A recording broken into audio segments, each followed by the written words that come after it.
Good morning.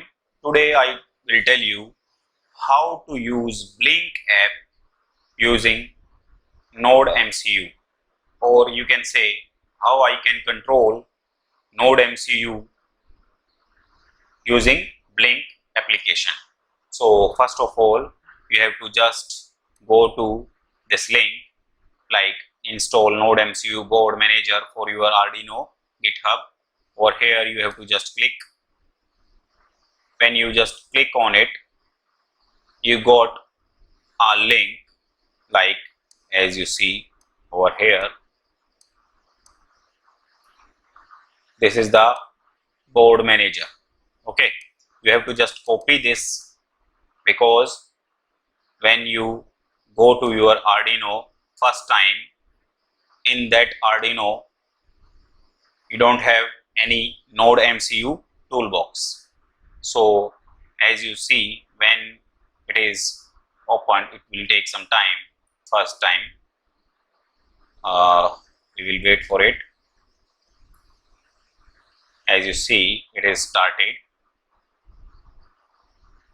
So over here, this is a first program, and in this over here preference, you have to just select this link, and this link comes from over here.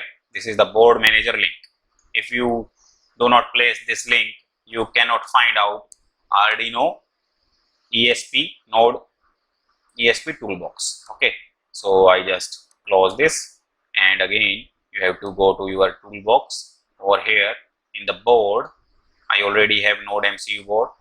So in the board manager, over here you have to just go to search box, and here you have to just click and search Node MCU, or you can say ESP8266, like ESP8266. This is a third party board.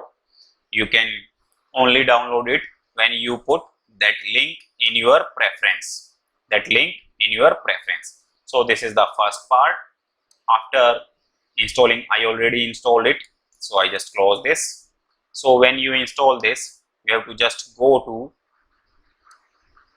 over here Blynk Library. You have to just open this link, and from here you have to just download a zip file. Download this zip file.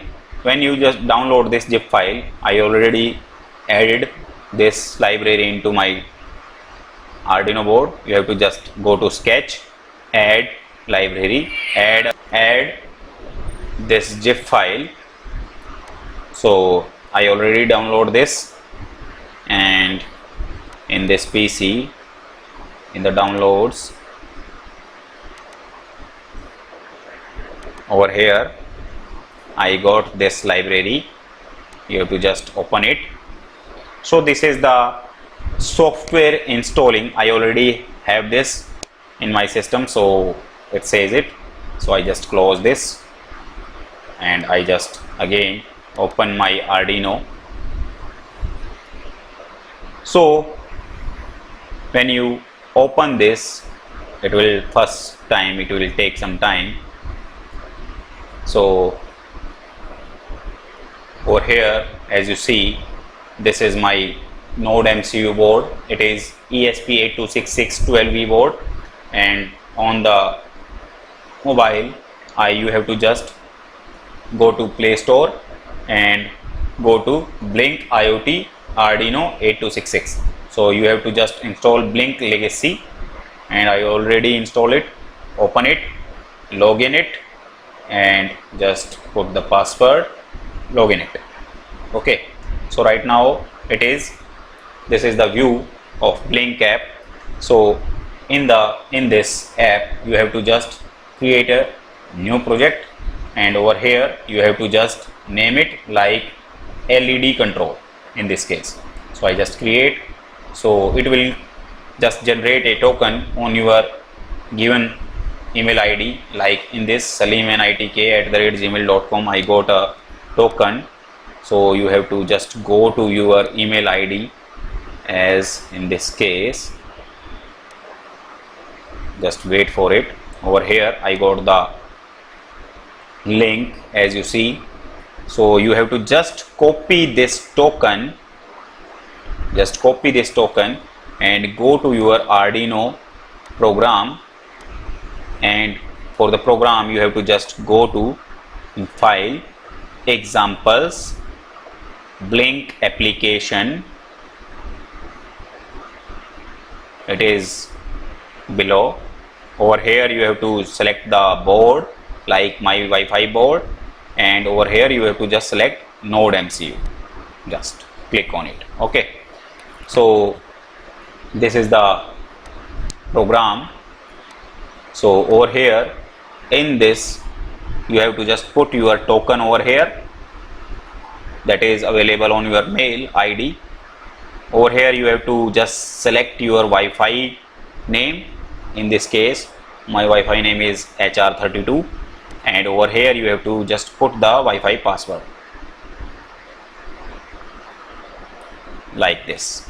So right now the code is ready. You have to just check the board is connected with the COM port 3, and you have to just run it. It will take some time. Okay, so when it is fed into the Arduino board, you have to create different buttons. So in this case I just use GPIO 16th pin. I just connect the positive of the LED with digital pin, and over here this is the ground pin. It is available on our Node MCU. So it will take some time in the uploading. It may take 1 minute or 2 minutes, so we have to wait for it.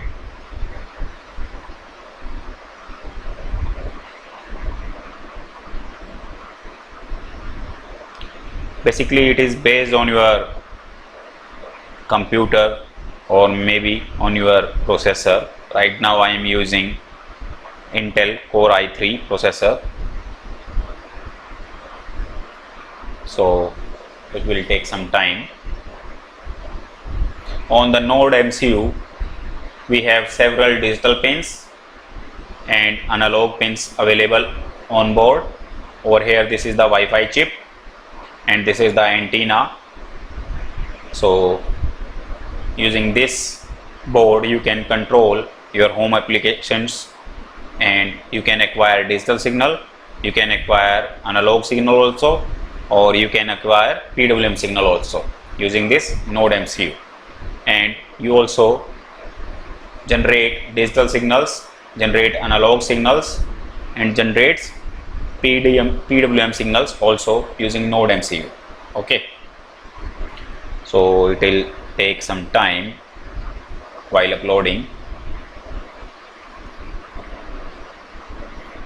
Generally it takes time on the first time only.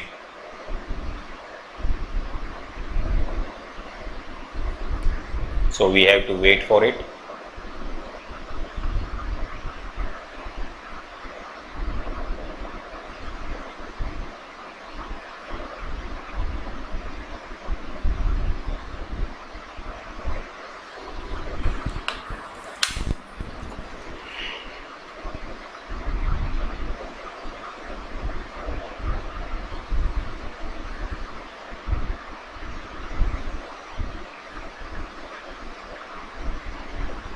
So as you see, the program is uploading on the board. 30%, 38%, 46%, 53%. So when it is 100%, then our code is ready. Then when it right now it is uploaded, you can check done uploading. So you can remove your USB, or you can connect it with any 5-volt port or any adapter. So I just go to my app. In this app, as you see, I already create LED project. Over here you have to just select the button, and right now I just take this button increase the size of this button. First I just increase the size. As you see, I just click on this button, and over here I have to select the pin number. Right now I am using this digital pin 16, general purpose 16 pin GP16. Okay, and I use it as a switch. So I just back, and when I hit on run button, as you see, it is communicated with my board, and when I hit on this button, my LED will glow. As you see, my LED will glow. So this is how you can control using your mobile app any home application. Right now I am using only one app. You can control as many as you can. Okay, so this is the first part of this project.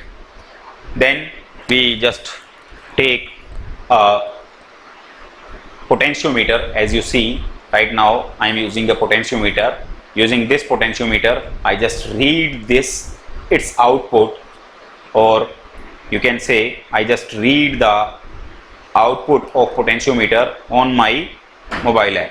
So for this purpose, I just make some connections. So first you have to just connect potentiometer output, or you have to just make the connections.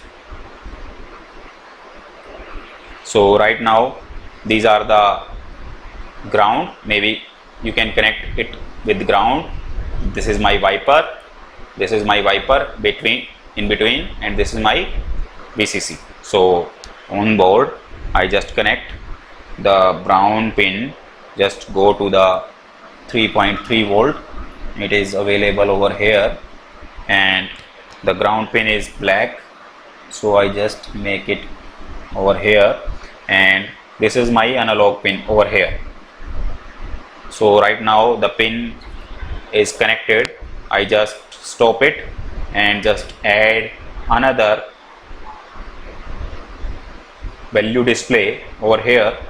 So as you see, this is my value display board, and I just increase this. This is the value display board, and I just select the pin, and in this case I just select the analog pin over here, and this is the ADC pin. Okay, and over here this is the range.